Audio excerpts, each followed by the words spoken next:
Your thinking, feelings, and behavior is actually a reflection of the 5 people that you're around most in your life.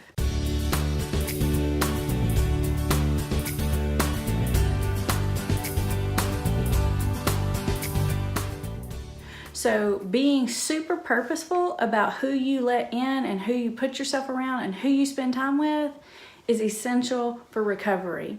Now, obviously, it's helpful to hang around people that are in recovery. I suggest, especially early on, that you hang around people that are further than you. In fact, in life, I always suggest hang around people that are further than where you are, whether that's in business, in work, in recovery, in sports, in their grades, whatever it is, because they're going to pull you up.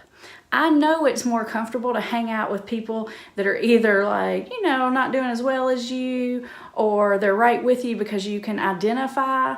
Yeah, that's fun, that's comfortable, that's nice to feel validated and understood, but it doesn't really help. You might feel better about yourself, but you're not growing. So not just in recovery, but every aspect of your life, keep yourself around people that are at least 1 grade ahead of where you are in all the areas where you want to improve. Let me give you a hint about this big time newbie mistake that I see all the time. Especially with young kids, but even with adults too, they'll, with the best of intentions, tell me something like, well, I'm just going to tell my friends not to use around me or not to bring it around me. But that's my buddy, I still want to hang out with him.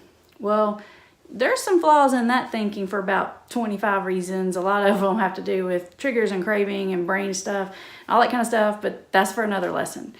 Today I want to focus on the fact that if those using friends think in a way that is going to be negative or counterproductive or make you feel like you're missing out or some kind of thinking that you don't need to be around, then you need to think about whether or not you want to put that person in your life, or at least how much time you want to spend with that person. Because it's the mindset. The mindset is like a magnet and it sucks you in. So keep people in your life that have the mindset that you want to have.